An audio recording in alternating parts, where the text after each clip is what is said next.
other people saying the protest is unnecessary because this is America. Why would you protest the national anthem? How do you guys take this now where it is? Do you think this is going to really help bringing forth the awareness to the issue that there's an inequality in America? And Brendan, I want to hear your opinion because you're on college campuses. How do these guys see it, and how do you see it? I think there's multiple ways to answer this question. There's multiple parts to the answer to this question, and just kind of my comments on it. First of all, I mean, I can never say that I'm African American. I'm not.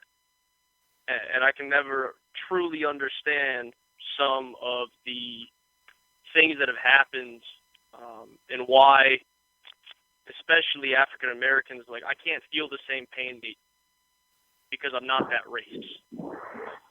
But I can try. I'm also a minority. I'm an Asian American. I can't say I've had the same wrongdoings, but I can try to relate. I think a lot of the things, and I guess I can speak firsthand, being pretty close to Charlotte, that we saw as of lately because of some of these things. It was scary. It was crazy up here. It was really scary to be around all that. I think when it comes to the protest, I'm on multiple sides. It is your constitutional right if you don't want to do that. If you don't want to stand for the anthem, it's your constitutional right not to. The hard time that I have with it is, I guess because my family is a military family, I had a lot of different people in my family serve this country. It's hard for me to see that as a way to protest. I feel like kneeling is one thing. I feel like there's other ways to express it. I am completely fine. I think the best example I can give you is what Malcolm Jenkins, because we just brought him up, did with the Eagles. They all had a fist in the air. I think, I sat there and I was like, I completely understand that protest. And I'm completely okay with that. Kneeling is your constitutional right. I don't personally agree with it. Because in my perspective, being from a family that served in the military, I find it a little disrespectful. On college campuses, it's interesting. It's hard for me to be able to say, oh, I've seen certain people sit during the playing of anthems because I'm in the press box, and obviously you're preparing for a game and everything along those lines. I know it's a very difficult conversation to have. It's a hard conversation to have. You talk about a few things you don't bring up. It's religion and politics. It's interesting. I actually had a conversation with the former president of student government here at Gardner-Webb the other day, and I said, we really need to have a panel, just a panel of students and faculty, and address the issue of race, because I don't feel like it's really been addressed well on this campus. And I actually got to sit and talk to somebody who was doing a project for their master's degree, and I got to sit and talk about race for the first, he said, I have to interview someone who's multicultural and multiracial. Do you mind talking to me about that? And I did, but at the same time, even speaking there, I felt like the race thing was interesting. Not everybody completely gets it. When it comes to the protest, just getting back on track, I think Kaepernick starting is gonna cause a lot of ruckus. It's gonna cause a lot of noise. I think that he's brought a lot of attention to a point that needs to be addressed. And I think he's done and got it to where probably the highest it can get. Everybody's talking about Colin Kaepernick and the protests, and there's a lot of different people in the NFL and the NBA that are protesting the national anthem. I think he did it the way that he best knew how. He got the word out, and that's obviously the goal in protests. You're trying to be peaceful, as long as you're not doing stuff like what's going on in Charlotte when you're burning a beautiful city to the ground. He did it the way that you're supposed to do that. I just think it's interesting. It's going to be interesting to see how people, especially in the media, react to that. You know, we had people here in Charlotte go completely nuts on Cam Newton because he was on a Segway yesterday without a helmet during concussion protocol. And if that's something that's newsworthy in Charlotte, how is Colin Kaepernick starting on Sunday going to be newsworthy in Charlotte? It'll be interesting to see. Like I said, I'm completely okay with the protests. I might not agree with it in the way that kneeling. I might not agree with that, but at the end of the day, that's your constitutional right. And as a brother in Christ, I mean, I'm going to try to understand where you're coming from as much as possible. Gotcha. Well, let me ask you, Rem, what are your thoughts? You hear a young guy like Brendan, and he has so many layers, being Asian American, college, millennial, whatever you want to call these young people, and also he's part of ex-military. What's your perspective there? Well, when this thing was starting off, before he even had his protest, I was fed up with all of the stuff that was going on. I wouldn't even look at the videos anymore. I wouldn't read anyone's post about it that, you know, when it would go viral on social media, because I was just that, and still am, just that fed up with the whole situation. Okay, and the more it happens, the more angry I get. So when I heard about Kaepernick's protest, in the beginning, I didn't like it. Not the fact that he was protesting. I didn't like the way he was protesting. Not because I thought it was wrong for him not to stand for the anthem, but because I knew that the backlash he would get because he was doing something while the anthem is being played, I felt as though the focus would be more on the fact that he did not stand during the anthem than what he was actually protesting.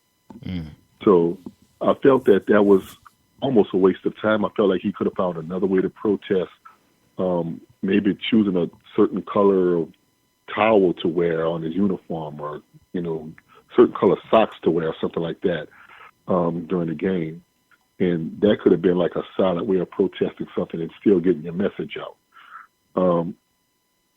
But as I've watched how things have progressed, you know, and the message getting out, I see that what he did has started a lot of people at least taking notice of what's happening. Now, the part I'm still fed up about is all I am seeing at this point is just a bunch of people kneeling during the anthem. And I'm fed up with the talk. I'm fed up with the symbols. I'm ready to see some action. I'm ready to see something happen. I'm ready to see some people who really want to listen to what we're talking about and take some action and make some changes so that these things can stop happening. I don't really care to look at any more videos. I don't care to post anything on social media. I don't care to look at what anyone else is posting on social media. And quite frankly, other than the fact that I see more and more people becoming aware of what's happening, I don't care to see anybody kneeling. Well, isn't that just it? The awareness factor is really, really making an impact just there, just with the awareness factor? Go ahead. Well, if that awareness factor could happen, will lead to some dialogue, will lead to some change, will lead to some training from police officers, will lead to some people who want to tell us that what we are seeing is only in our imagination. Until I see some changes in that area, the awareness is good. Maybe that's the start of it. But, I've been so fed up with this for so long that I'm ready to see some changes now. So I'm tired of waiting. So I'm ready to see something happen. And that's the part that I want to see. So if they can keep kneeling, the high school bands around the country and all the NFL players, and I'm sure we'll see some during the NBA season. You may even see some during the World Series that's coming up. But let's start the dialogue, people. Let's make some changes. There are too many people dying. There's too much brutality. And God forbid if we did not have cell phones, how much of this would we still be going through? You know, without it being in the face of everyone.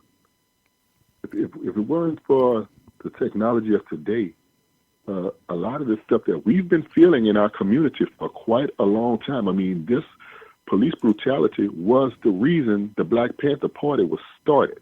Mm-hmm. So we've gone way back to the 60s in Oakland when things like this were going on. So we've been, if we talking about if we just talking about from the 60s, and you know what was going on long before that. So we're just talking about the 60s until now, and we're still having the same dialogue. That's too long. And it's time for something to happen. Good point. Okay, Professor. Well stated, BB, and well stated, my brother Remy. I mean, the only thing I'm gonna go biblical. I'm gonna be Minister Derek for a moment. The Bible clearly tells us He loves for our brethren to dwell in unity. What you have going on in America, because I am, I'll tell you, Remy and Brandon, my whole life is based a lot on prayer and God's word. This Saints news and all this stuff, this is just byproduct stuff that I do because Colin and I have this network, but this is not my focus in life. It just isn't, not even my businesses. So I'm going to just talk to y'all, to the listeners for a minute. You know, this is going to be a few moments of life experiences. What you have is a period that we've entered in this nation, and it's called the spirit of civil unrest. And it's the spirit of strife. Everywhere you look, race strife. You got strife in the church. You got strife between generations. You got strife between husbands and wives. You got strife between parents and children. You got strife everywhere.